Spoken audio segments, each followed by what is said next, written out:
Alright, hey guys, what's up? This is Lord of War 35, and today my mouse died, and I can't really play, because I don't have any batteries for it, and I have to play with a trackpad, and I really don't want to do that. So, I'm just going to be going over some of the updates that they added to Annihilation, and it's a ton. So to keep this video under 10 minutes, I'm going to be talking pretty fast. So, and I'm just going to be skimming over it. The page is up here, so you can look at it for yourself. So here we go. They moved to 1.6.2. Awesome. They added multi-world support, and basically what this does is it makes it so that you can have additional maps and that they will change the maps depending on what server you're on, I guess, and it will have a faster map rotation for you so you can switch to different maps faster, I guess. Now this is a great update here. During Phase 4, the Nexus takes double damage, and during Phase 5, the Nexus takes triple damage. That's awesome. There's my feedback. That definitely quickens the game, makes them go faster, so that's definitely a good update. Invisibility now wears off when a player attacks a Nexus or is attacked by an enemy player.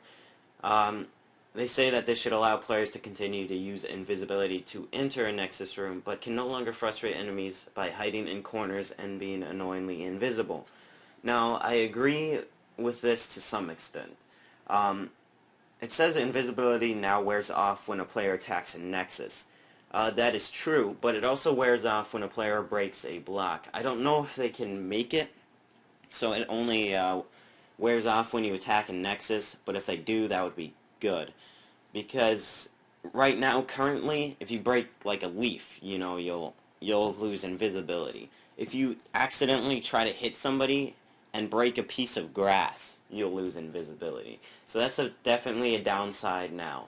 I think that this could be a great update if it just makes it so that you lose invisibility when you attack a Nexus and not being attacked by an enemy player. Because that makes it so invisibility is somewhat useful, but it's not. Because right now, at this stage, it's like completely useless, right? Because if you go into a Nexus room and you have guys just swinging up the stairs, you'll become uninvisible, and they can just kill you. But if they hit you like once when you're invisible and you like sneak around in the Nexus room, you can actually get a hit on it, maybe. So that's just my idea about that. So moving on, they moved the bedrock wall around the map. It's now void. They did that so that people can't run on top of it. I think it's a good idea to make it so people can't run on top of it, but I don't like the void. It might just be me, but I seem to get hit off into the void a lot. And I actually counted the last game I played. I was hit into the void at least 6 times. I don't know if it's just me being really bad or something, but I feel like they could have just made the wall a little bit higher and put a glass roof on it. That could have been done better, in my opinion, but I do like it better than having the bedrock wall. Just a note, I don't think this was intended, but you can actually build as far as you want out into the void. So I don't know if that's intended, but you can do that. Moving on, they added more servers, which is great. People love this game mode. You can get in faster. They removed armor restrictions on classes, and they also reworked all the classes to have a small ability.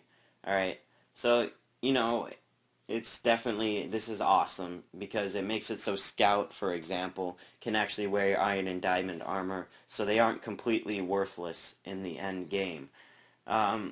So they say that they're not going to pretend that everything is perfectly balanced, and they're definitely going to be doing some balancing in the future.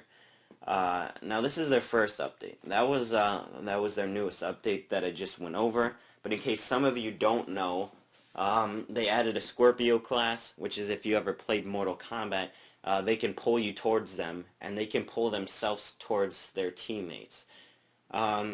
As far as I know, there's no cooldown timer on this. It costs 25,000 XP.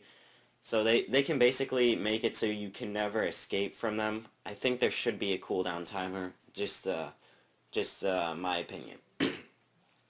Now, the next class they added is a Succubus. This basically means that when you right click on their item, which I believe is a red die, when you right click it, if the person you're fighting has below 25% health, they die instantly when you right click them. If they have more than 25% health and you right click them, you take how much health in damage that they had. So for example, if they have 5 hearts and you right click them, that's over 25%, so you'll take 5 hearts of damage no matter how much armor you have on. As well as if he has diamond but he has under 25% health and you right click it, he'll die instantly no matter what armor he has on. They added a class Thor, so that basically this is an AoE effect, and when you right click, every enemy near you takes 2 hearts of true damage, I believe, and that true damage basically ignores armor. And now when you use this effect, it has a 2-minute cooldown timer. It also means that whoever you hit with it has a 30-second immunity to lightning. And that makes it so that you can't get like 10 Thors, go down into a Nexus, everyone right click, and everyone in there is instantly dead. So that's definitely a good idea. I'm glad they thought of it. They added the ability to change classes mid-game.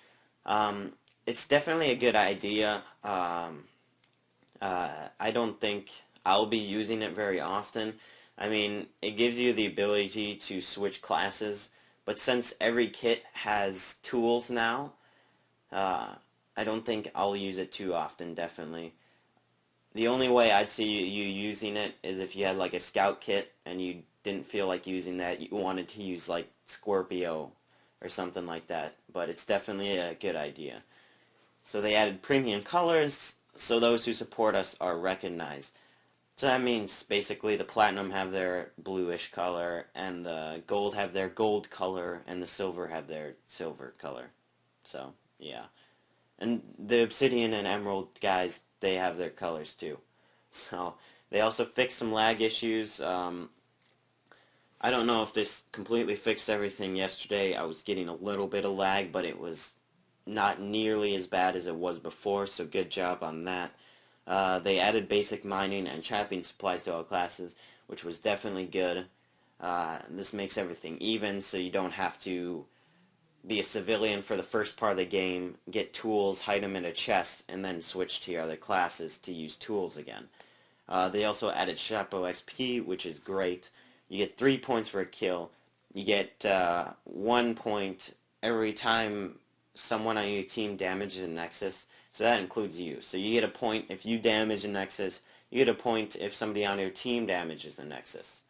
As far as the damage multipliers, in Phase 5 you don't get 3 XP every time someone breaks a Nexus. I don't think. I could be wrong, but I don't think. So, I don't think so. Anyways, and you also get XP based on what place you come in. So, for example, last place will get 10 XP, third place will get 20, second place will get 30, and first place will get 100. I believe that's how it goes. I think second place might actually get 50, but I could be wrong. I'm not sure on that. But I know fourth and third get 10 and 20, and first gets 100. So, not sure on second. So, I think I did a good job going over that. Definitely check out this page if you didn't get some of that, and feel free to look over it yourself. So definitely be looking forward to a gameplay video tomorrow.